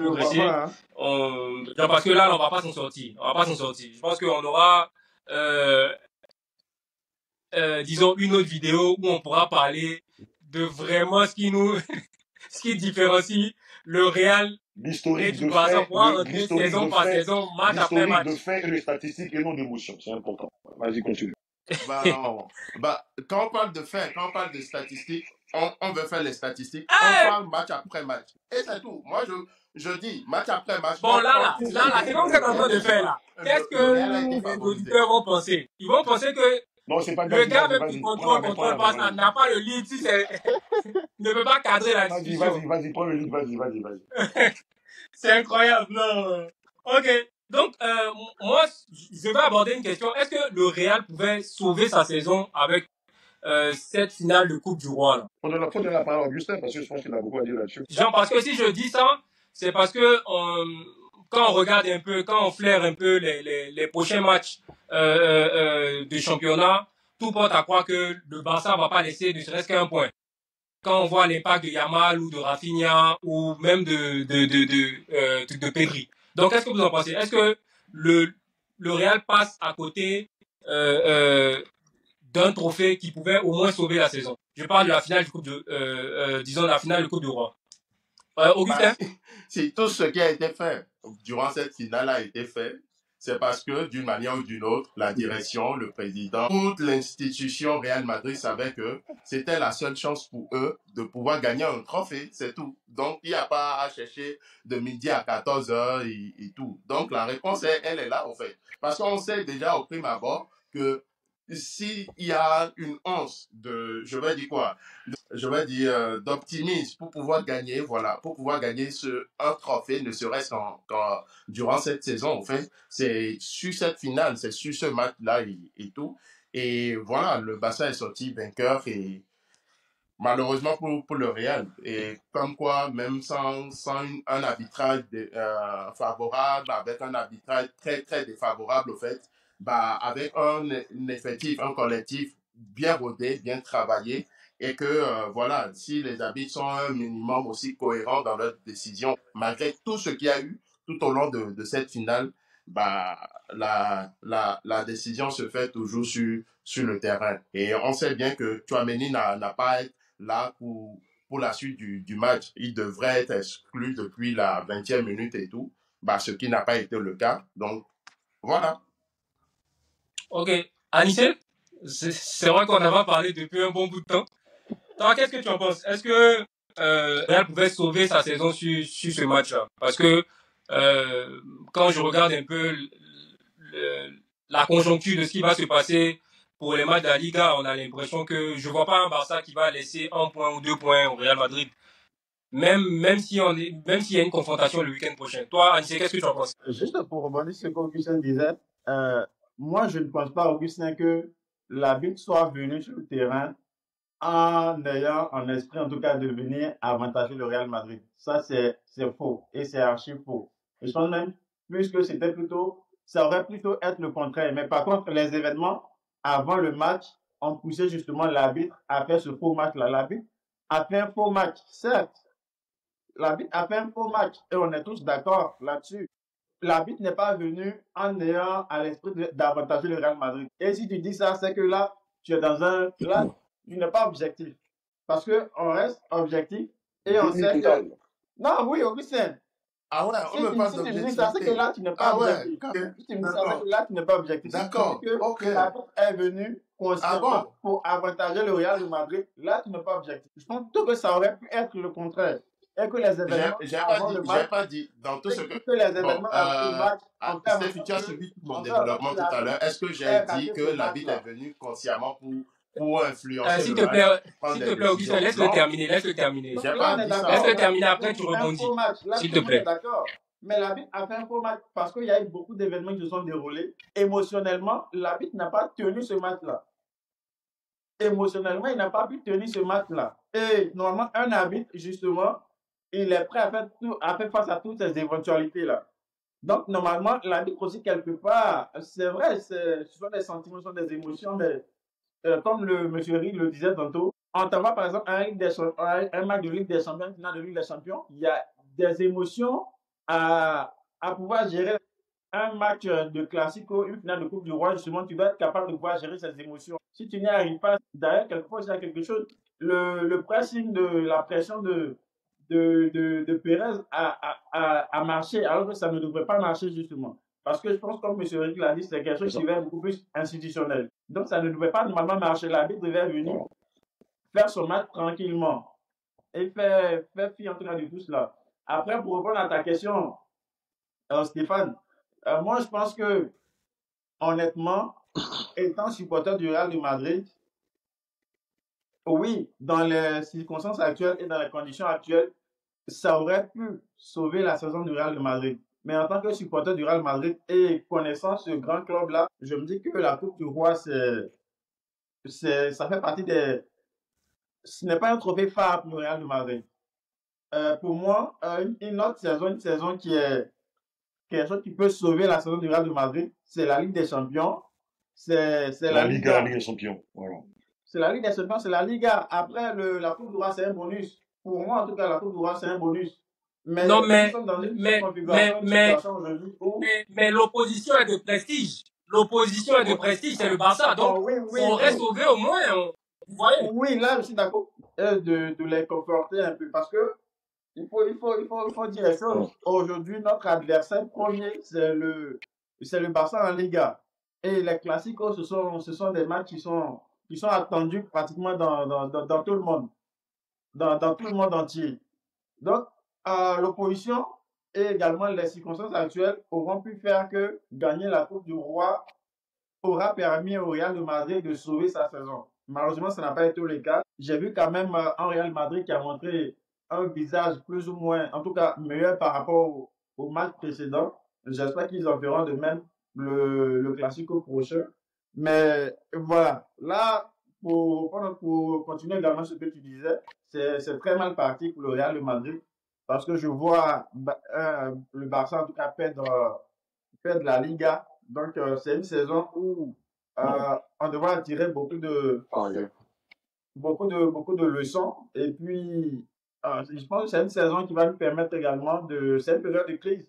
Et dans les périodes de crise également, ça de grands guerriers. Donc, j'espère en tout cas que de cette période de crise-là, on pourra faire les réformes qu'il faut pour pouvoir sortir encore et puis redevenir le grand Real de Madrid qu'on est et que le Barça en 8 ans avec, bien sûr, 15 Ligues des Champions qui ne pourront jamais égaler. Ok, ça c'est une petite touche, Augustin. Eric. Oui. Ok, moi je pour rester objectif, hein. C'est vrai que bon, on s'est un peu enquiquiné tout à l'heure, c'est vrai, mais bon, c'est de bonne guerre et c'est tout ça qui fait la passion du foot. Mais je voulais d'abord faire une petite précision sur un élément. Si Augustin pense, c'est pas, la question ne s'adresse pas à lui, mais à travers lui, tous les supporters du Barça, et même tous les autres supporters, les amoureux du foot.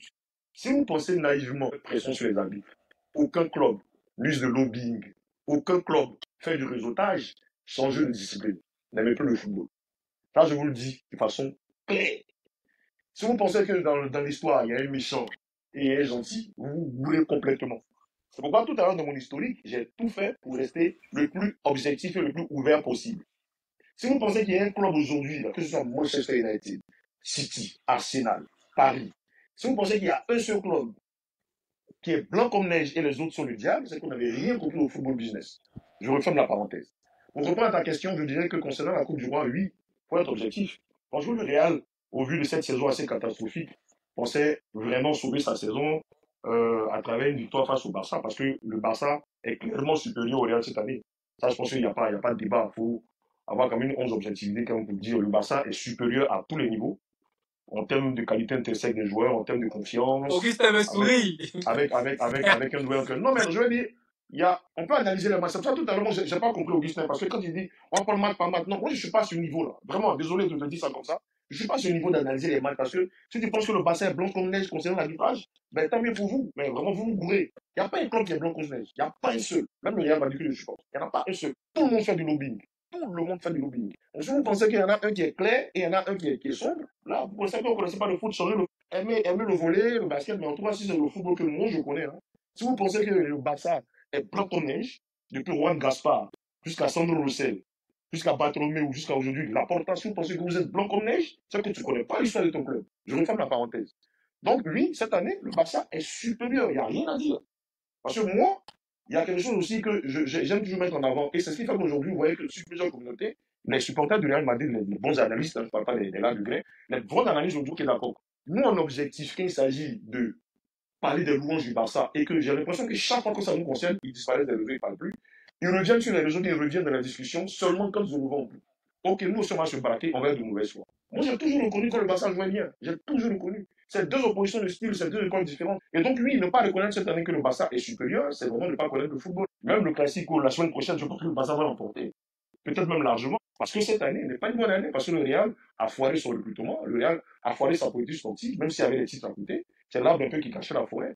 Donc, oui, le dire, c'est pas utopique, oui, parce que nous, l'objectif, le Barça cette année. En tout cas, ça fait 5 ans qu'elle foire sa politique de recrutement. Oui, le Barça, voilà, c'est quand même. Malgré ça, je vais dire, depuis le start, c'est parce qu'il y a eu les titres. Comme Alice disait tout à l'heure, c'est l'arbre qui cachait la forêt. Sinon, la politique de recrutement depuis 5 ans n'est pas bonne. Ok, donc pour revenir à Barcelone était abonné aux absents, très très fantomatique depuis près de 5-6 ans, mais ils reviennent aujourd'hui pour reconnaître que le recrutement de Deco et de Boyan de Flick, c'est une vraie plus-value qu'il a apporté à Barcelone, parce que aujourd'hui on voit que Flick, le même effectif que Xavi avait, Flick arrive aujourd'hui à créer une vraie équipe. Donc oui, aujourd'hui, je veux dire, tout le mec là revient. Moi, c'est pas parce que voilà, c'est la Blaugrana, c'est vrai, mais s'il n'y a pas la Blaugrana, il n'y a pas le Real, parce que c'est cette opposition aussi qui fait que voilà, ça, on parle aujourd'hui de football dimanche soir. Vous voyez, donc, je pense que le Real avait l'opportunité de sauver sa saison à travers cette finale. C'est aussi pourquoi, parce qu'il faut le reconnaître, avec la distance critique, c'est aussi pourquoi que le board du Real Madrid a fait tout ce tapage aussi, même si j'ai situé le contexte, même si le Real avait sa part de raison et sa part de temps, mais le Real aussi a voulu faire pression avant le match aussi, voilà, parce qu'ils savent qu'ils sont plus faibles. Ça, c'est clair. Je pense que ne pas le dire, c'est pas être honnête. Oui, le Real pensait sauver sa saison à travers cette coupe. Mais même s'ils avaient gagné, peut-être même si le tir au but, même si le 2-1 était resté, le but de Chouameni restait à 2-1, mais est-ce que ça aurait changé quelque chose? La saison est mauvaise. Un trophée n'aurait pas changé, même là, la Liga. Si pas extraordinaire, parce que personnellement, j'y crois pas, le Real va s'imposer au camp, à Montjuic le week-end prochain.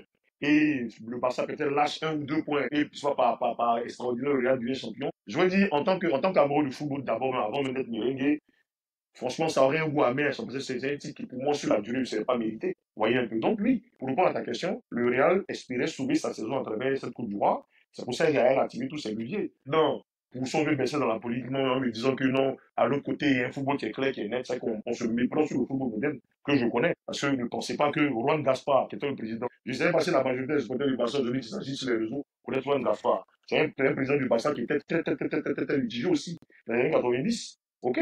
Lui aussi, il a tripatué les matchs. Comme à l'époque aussi, Lorenzo Sanz, le président de Real Madrid aussi, a eu à tripatuer les matchs. Donc, là, il connaissait un peu l'historique avant de venir donner l'impression que lui, le Barça a commencé à jouer au foot dans les 2000. Non, les gars. Real Barça, c'est une rivalité qui a commencé depuis donc, je vais dire pendant le siècle dernier. Donc, lui, il connaît un peu l'historique, on connaît. Non, ne pensez pas que le Real est blanc comme neige, le Barça c'est le diable, ou bien vice-versa. Non. Ça, vraiment, faut vraiment que ça, c'est pour les abonnés que je le dis, c'est pas pour Augustin. Mais vraiment, faut que les abonnés arrivent à se mettre ça en tête. Ne pensez pas que Chelsea, Milan, non. Le grand Milan, c'est de Berlusconi. Vous avez connu, vous étiez peut-être tout jeune. Quand on parle du grand Milan, c'est de Berlusconi 88-89. Vous avez connu ça? Vous n'avez pas connu cette époque-là? On parle de quoi? Quand Tapi dit que l'étoile rouge de Belgrade s'est fait avoir par le Milan AC et que Milan va venir jouer cette année au Vélodrome, que moi je ne suis pas l'étoile rouge de Belgrade, ça fait plaisir. Il y avait Tapi, président de Marseille, tout puissant, ministre de Mitterrand, président de Marseille, ok? Et puis l'autre côté, il y avait Silvio Berlusconi, milliardaire italien, président du Milan AC, propriétaire de plusieurs chaînes de télévision, et Maya.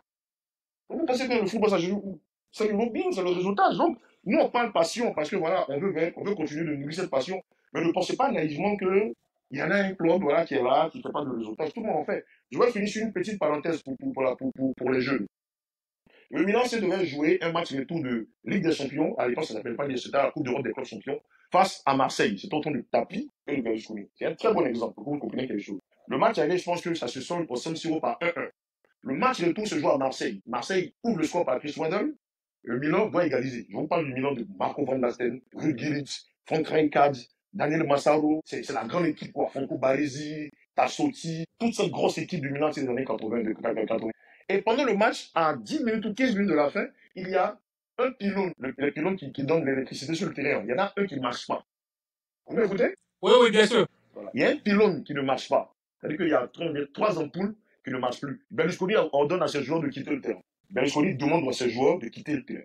Parce que voilà, sans qu'il ne va pas gagner le match, il se grève sur le problème de pylône là, parce que non, il n'y a pas d'éclairage, on ne voit pas. Et donc les joueurs du Milan quittent le terrain. Et il y a Basile Boli qui fait une addendum comme ça, qui dit que Franck Rijkaard s'approche de moi et me dit Basile, vous allez voir, vous êtes dans la merde. Nous, on a Berlusconi avec nous. On a Berlusconi avec nous. Vous savez ce que ça veut dire ça?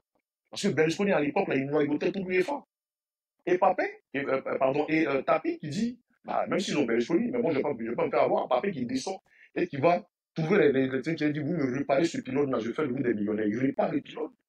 Le match c'était pas tapis rouge, sur tapis vert parce que malgré qu'ils ont réparé le pilote, Berlusconi demande aux gens de ne pas revenir sur la pelouse. Et donc Marseille gagne sur tapis vert.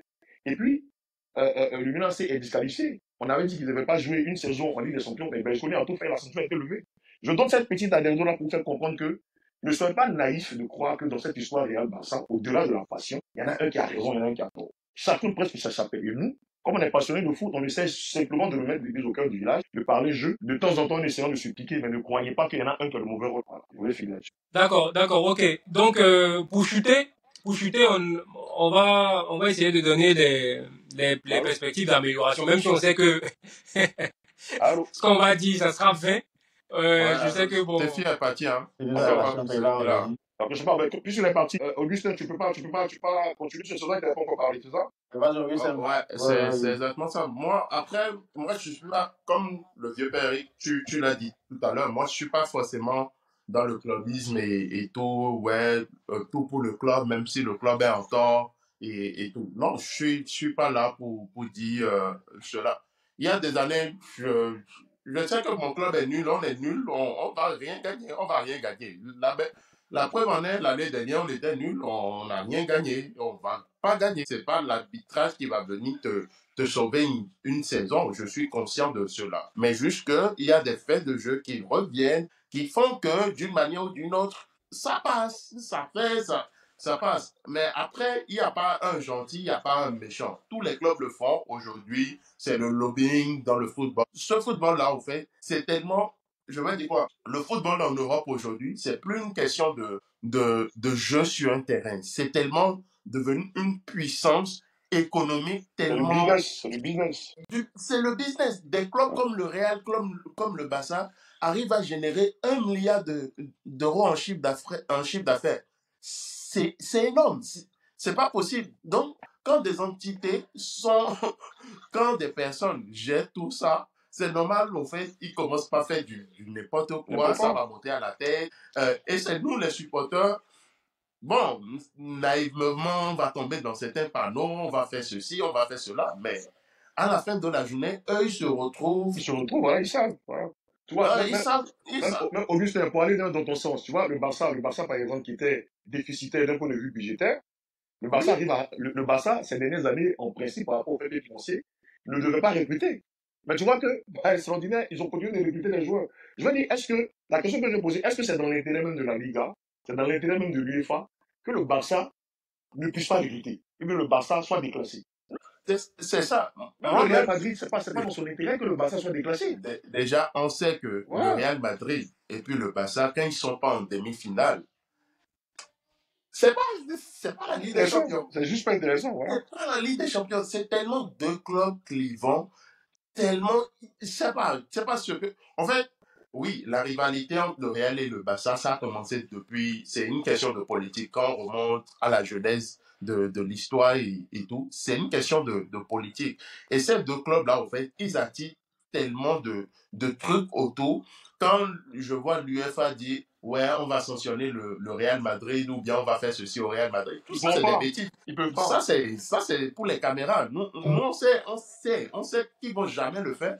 Ou bien on va sanctionner le Barça, ils vont jamais le faire. Ou bien la Liga dit, ouais, le fair play financier par rapport au Barça, oui, ils vont mettre certaines limites et tout. Mais à la fin de la journée, À la fin de la journée, bah, il faut le pas Barça, sanctionner. un Barça qui est compétitif, c'est une Liga qui se vend à 1 milliard Ouais, qui d'euros. se vend très bien, voilà, c'est ça. Stéphane est revenu? Après, quand on a cette année, par exemple, le Real et le Barça qui sont à coude encore en Liga et tout, c'est l'intérêt. On sait que Bien sûr. jusqu'à la 35e journée, 36e journée, bah, que la compétition, il y a encore de la compétition, contrairement par exemple à la première ligue ou encore Ligue 1 ou Bundesliga par rapport aux autres championnats, bah, c'est dans l'intérêt de la Liga.